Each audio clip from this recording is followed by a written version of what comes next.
What's going on, snooker fans, and welcome back to the channel for the very first video of this brand new snooker season. It's really not been that long since Robertson won his first World Championship in Sheffield a couple of months ago, but the new season has already started, and it started in earnest. We've already had the Championship League won by Ali Carter, and as I'm recording this video, the Shanghai Masters is just getting underway as well. So there really hasn't been much of a sort of break between the old season finishing and this brand new one starting. But for me, I do like to take a bit of a break, particularly over the summer. Snooker is very much an indoor sport, and even though we've not been having much of a summer here in the UK, it's not really something I want to be spending all of my day watching inside of when there's the possibility of some kind of sunshine. But we're back for a new video, and we're back to predict or give some predictions for this upcoming snooker season. Last year, I done a video of 5 sort of underdog players to watch for.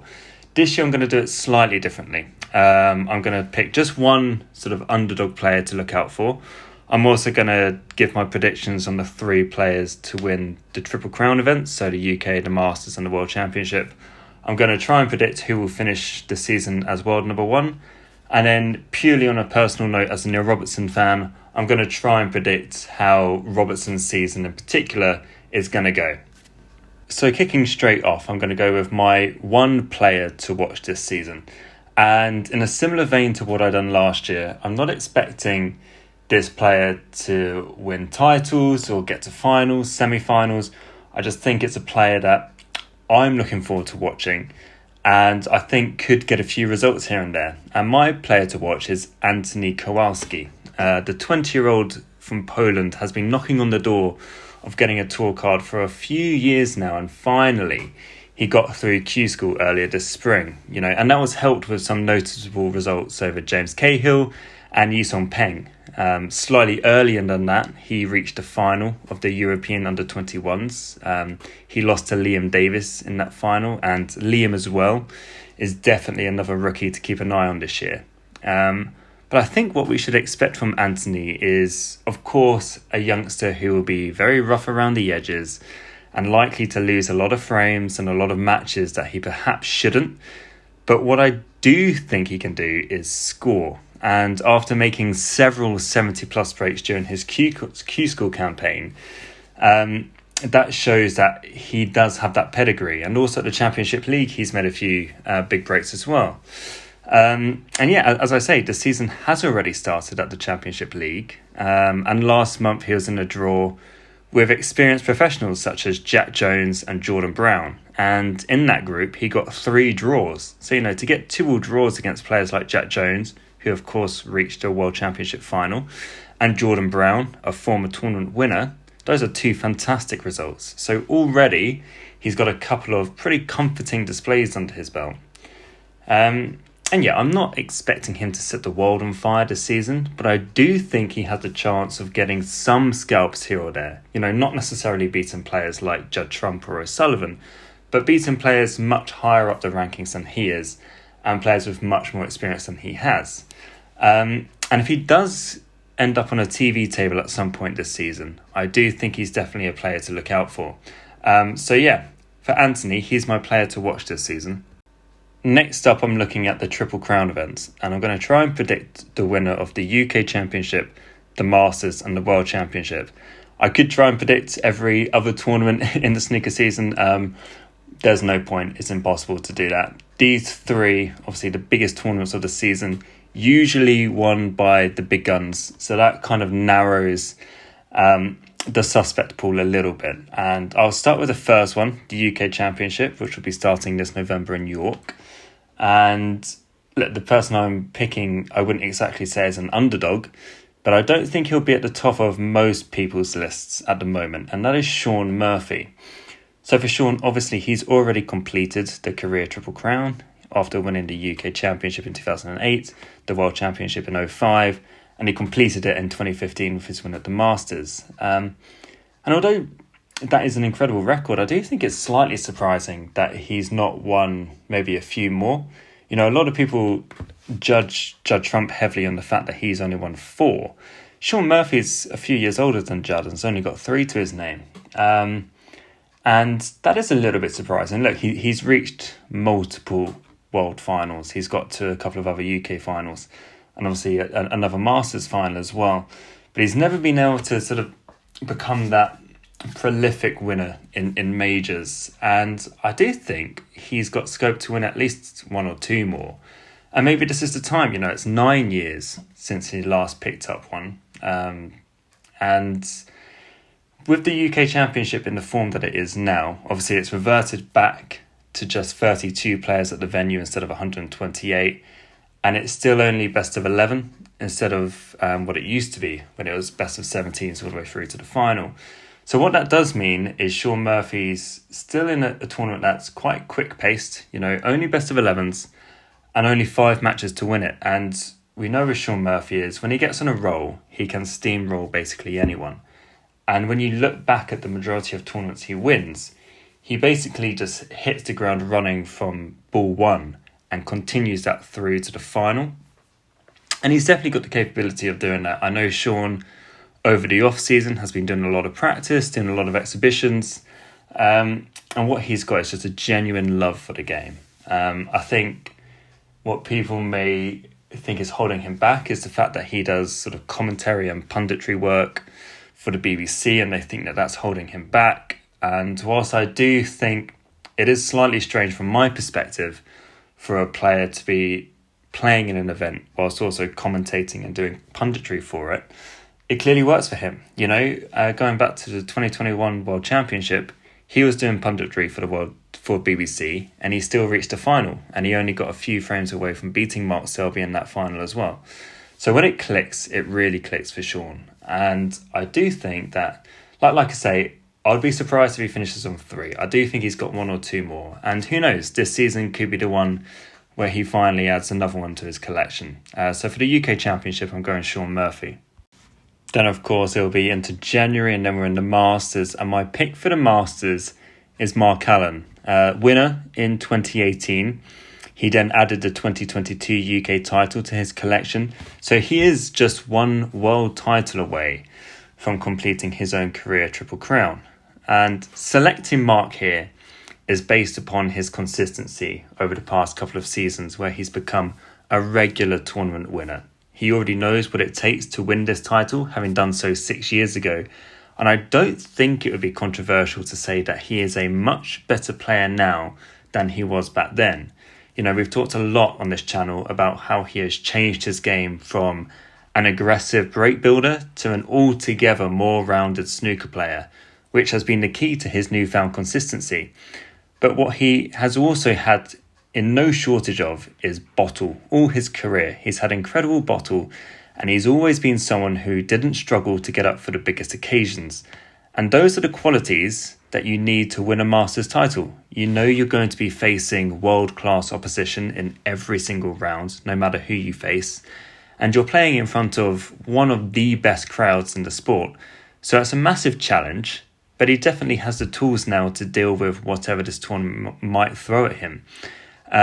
It remains to be seen if he will ever land the biggest title in the sport. However, I do suspect he'll finish his career with more than just 1 single Masters and UK crown. For here and the Masters, I'm going Mark Allen. And that then leads me to the World Championship. So next spring, who do I think will be winning the biggest crown in the snooker season? And unfortunately, I'm going to be very, very basic, and I'm going to pick Ronnie O'Sullivan. I was very sure that he was, I was confident that he was going to win his 8th last season, given the season that he had, given the storyline and the narrative that was being sort of written last season. Obviously, it didn't quite happen for him. But it is kind of in my head now that I do think he's going to get to 8. Whether he retires when he gets to 8 or not, I don't think so. I think he's got a lot of snooker left to give. But I do think he's going to get there at some point or other. 48, but he's got no signs of slowing down. And look, the past couple of World Championships would have been disappointing. The way he threw away his match against Luca Brissell a couple of seasons ago. And then, he kind of never could fully pull away from Stuart Bingham in the quarterfinal last season. And ultimately it got to the evening session and Bingham just got stronger and O'Sullivan couldn't cope with him. But I've written O'Sullivan off at the World Championship before. Obviously when he lost in 2014 and then he was stuck on 5 world titles for so long, it kind of felt like that 2014 loss to Mark Selby was such a dent to his confidence at the venue. But then, the lockdown tournament came around, he won it, and, he's not looked back since. And I do think he's got at least one more. And it'll be interesting to see what Ronnie's like this season. Obviously, he had that just ridiculously good season last season where he won 5 titles, the UK, the Masters, and even if his form drops a little bit this season and he doesn't win quite as many, I do still think that he's going to be there or thereabouts. He's going to be probably one of the strongest men of the season going into the World Championship. And yeah, let's see. I do think 8 will come around, whether it's this season or not, who knows. But yeah, I've gone very basic and I've gone very safe. But I am going to go for the sport's greatest ever player to win the sport's biggest trophy next May. So the World Championship for me will belong to Ronnie O'Sullivan. Now it's time to look at who will finish the season as the world number 1. And to do that, we need to look at how the rankings look right now. Of course, Mark Allen finished last season at world number 1 for the first time in his career. So he starts the season at the very top of the tree. Just beneath him, you have the winning machine, Judd Trump, and then the previous 2 world champions in Kyron Wilson and Luke Brissell. And then you've got O'Sullivan and Selby, who are sort of still within touching distance as well. Now, with the rankings and the money-based system that they're based on, it really is down to who does better in the bigger money ranking tournaments. Someone who gets to the semi-finals in all 4 home nations will find themselves a long way behind someone who, let's say, gets to the semi-finals at the World Championship, the UK Championship, and that new Saudi Arabia tournament. But the biggest factor, without any doubt, is the World Championship. No other prize fund gets remotely close to the 500,000 that the world champion wins, and that's why Luca is still in the position that he's in, despite having a very, very poor season last term. But an even bigger indicator is looking at Matt's end of season rankings based on the money that players are set to defend this season, as that paints a very different picture. Of course, this will depend on how well different players do when defending large amounts of points and money throughout the season. But looking at this, Judd would be first, followed by Kyron, then Ronnie, and then players we haven't mentioned yet like Zhang Anda and Mark Williams, with Mark Allen dropping from first down to 6th. And just to highlight what winning a world championship does to you, Luca Brissell is all the way down in 49th, with the 500,000 bonus set to come off next spring. So what that tells you is the World Championship will play a massive, massive part here. Kyron Wilson went into the Crucible last year ranked 12th and climbed all the way up to 3rd when he won the tournament. So those are the kind of gains that the big money prize will give you. Now, of course, I've already predicted O'Sullivan to win the World Championship, and if he does, you feel that as long as he's in sort of within some 200,000 of whoever's in first, that should be enough to get him to the top. I expect Judd Trump to kick off where he left off last season and win a few more big ranking titles.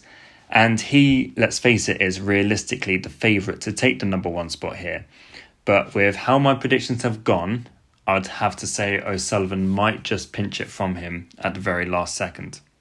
And now finally, I'm going to look at how Neil Robertson's season might go, or how at least I think it might go.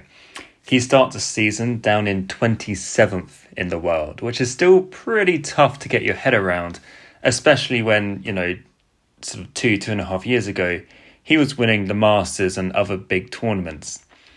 Now, I think a lot of people, and even Neil himself has said, that the only way can be up really for him this season because he has barely any money to defend from 2 seasons ago. However, that's not entirely true. During the first few months of the 2022-23 season, he got to the semi-finals of the English Open, the Northern Ireland Open and the Scottish Open, where he earned £17,500 in all three tournaments. So already there is over £50,000 that he will need to defend before the turn of the year. It's only really when he gets into 2025 where things will look much simpler, as he won next to no matches at the back end of the season 2 seasons ago. But with that said, I am feeling quite positive about Neil this season. He didn't play too badly at the World Championship qualifiers. In fact, I don't think he'd done much wrong when he lost to Jamie Jones. And he's made it very clear that he spent a lot of his summer on the practice table.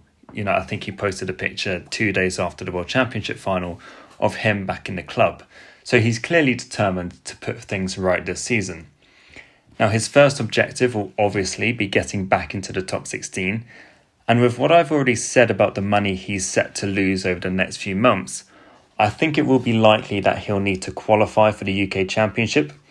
My hope, however, is that a consistent start to the season, coupled with a deep run at the UK Championship, might just be enough to get him into the Masters, and then he can really kick on in the second half of the season.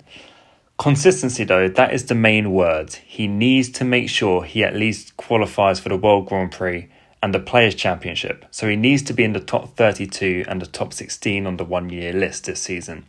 Otherwise, he will have very little opportunity to lift himself up the rankings.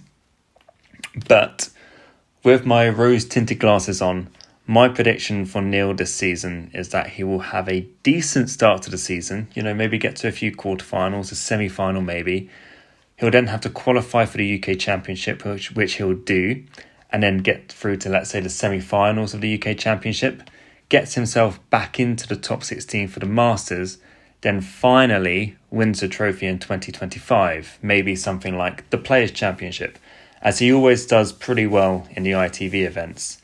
That in turn will safely qualify him for the Crucible, where inevitably he'll lose in the quarterfinals. And, quite honestly, after how painful the past couple of seasons have been as a Neil Robertson fan, I will take that with very open arms. So yeah, there we have it. That concludes my predictions for this season. As always, let me know in the comments what you're thinking. Do you have a rookie that you're looking forward to seeing this season? Who are your picks for the Triple Crown events? Do you think differently to me? Do you think someone else will finish world number one? And if you've got a particular favourite player, who do you or how well do you think they're going to do this season? I'm always interested to see your thoughts. And yeah, we're kind of in a drip feed start of the season where there's going to be a tournament here and there. So videos will come out pretty sporadically. But like I say, the Shanghai Masters started, well, at the time of recording this, it started yesterday. Finishes this Sunday. The video should be out before it finishes. And then, I'll be back next week to review what happens. But until then, enjoy the starts of the snooker season. Enjoy the rest of the summer wherever you are. And I'll catch you next time.